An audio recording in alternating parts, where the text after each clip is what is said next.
Hello, epic viewers from around the world. Prepare to indulge in experiencing sheer bliss, because today another riveting, caffeinating, stellar unboxing video is about to be brought to fruition. What item will I be unboxing? What item will I be opening? Without further delay, without further procrastination, allow me to elicit the box. What item is encompassed inside this bulky, hefty, tangible, nifty box? Let's find out. I'm going to demystify that answer to that inquiry right here, right now, so bear with me. It will only take me a billion seconds to extract the item from the box and subsequently flaunt it in front of the camera for you to feast your glorious eyes on. Here we go. The unboxing process is about to commence. The unboxing process is officially underway. I procured this figurine as part of an eBay Marvel Legends action figure lot. Do I have any qualms about purchasing this figurine? Let's find out. This figurine is no mother moniker of She-Hulk. Is she a paradigm of perfection? Is she the epitome of perfection? Is she the embodiment of reselling perfection? I do not think so. Why not, you may ask? Let me shed light upon the answer to that inquiry. My gripes appertaining to the figurine off the get-go is that she lacks figure joint articulation. She does not have toe articulation. She does not have as many ample points of articulation as the typical traditional Toy Biz Marvel Legends figurine. Here's her next to the Series 8 Iceman figurine that was churned out by Toy Biz. This figurine was churned out by Hasbro, despite the fact that this figurine commanded a staunching, whopping premium price of $20 or more. She's just not up to par with the $8 Toy Biz Marvel Legend figurine, even though she retailed for at least 250% more than a Toy Biz Marvel Legends figurine. Now, she may have retailed for $15 instead of $20. I'm unsure. That's an enigma. You can verify that for yourself. But still, I mean, just logically think about it. You're paying double the price for, or nearly double the price if she retailed for $15 plus tax. You're paying nearly double the price for an inferior figure, or you're paying 250% more for an inferior figure. So the standard in the toy industry has decreased, or has plunged, or has plummeted post Toy Biz becoming defunct. Now, what I do like about this figurine is that she has a diaphragm joint. She has a wrist swivel. She lacks double jointed elbows, even though her knees are double jointed. So she has at least 10 points of articulation. I would estimate that she has roughly 15 to 22 points of articulation, but it's likely on the lower end. She likely has possibly 18 to 15 points. She possibly has 15 to 18 points of articulation. She's an embodiment of She-Hulk. She represents and depicts She-Hulk from the Marvel Universe. I love her aesthetics. Her paint applications are relatively mediocre. Her shadings, her textures, her hues, her sculpt is just relatively mediocre. She denotes insipid mediocrity. There's nothing really extraordinary about this figurine, considering that she was at least $15. So, do I have any qualms about purchasing this figurine? No, because she came bundled with a Marvel Legends action figure lot.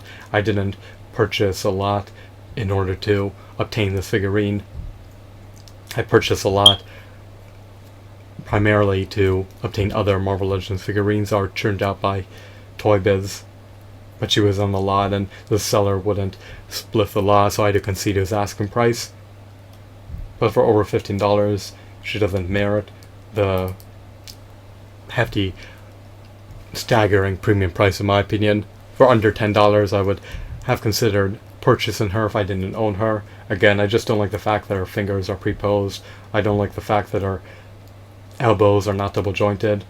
I don't like the fact that her head lacks articulation. Her head can't really turn. It's obscured. I guess you could say the articulation of her head is impeded by her hair. Is obstructed by her hair, which precludes her head from being able to articulate. She doesn't really have major muscle tones. Her seam lines are somewhat visible.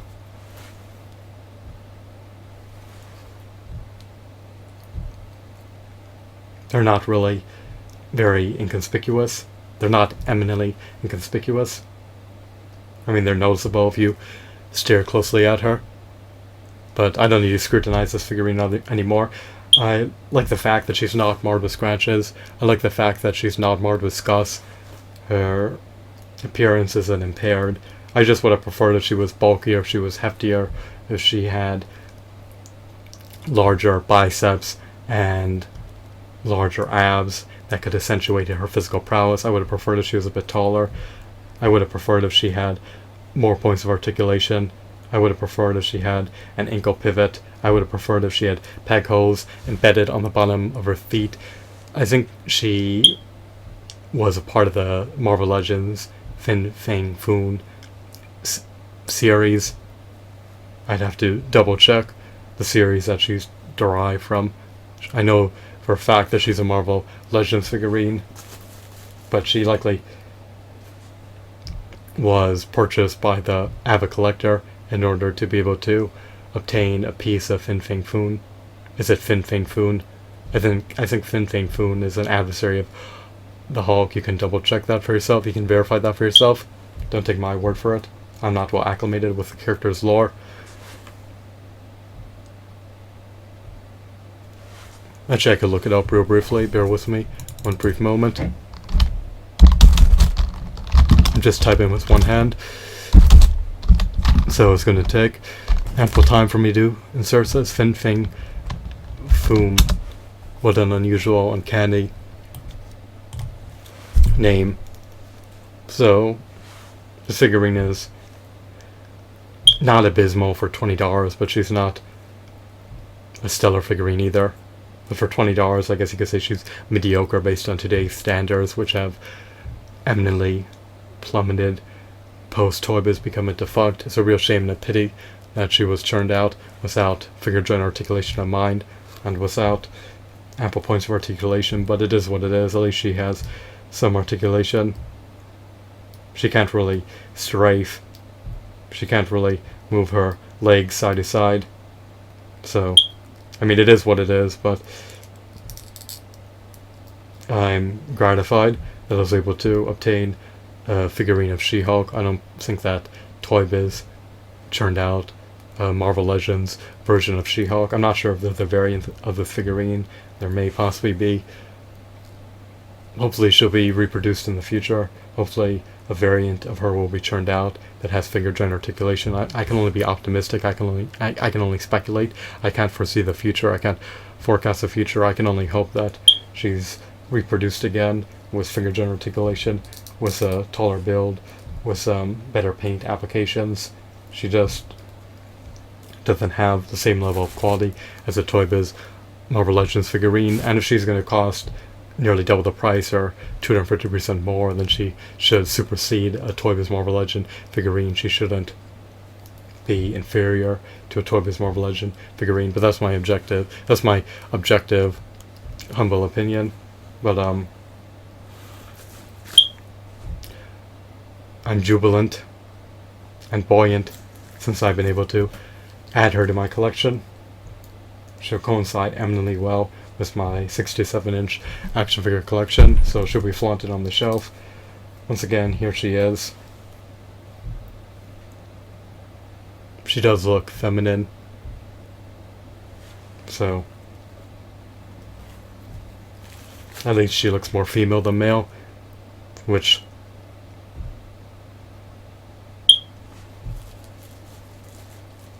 is ideal because you want your female characters to look like females when they're in their action figure form, and you want your male characters to look like males when they're in their action figure form. I mean, if she looked masculine and she looked like the average hero or male villain, then that could also be a salient issue and could cause collectors to become disgruntled and infuriated and agitated. But she does look like a female. You want your She-Hulk to not look like the Hulk. You want her to actually look like a female. But maybe you want her to look like something else completely. But I prefer if my Hulk looks like a male and if my She-Hulk looks like a female. That's just my subjective opinion. I don't need to utter on about nonsense. So I'm done blabbering.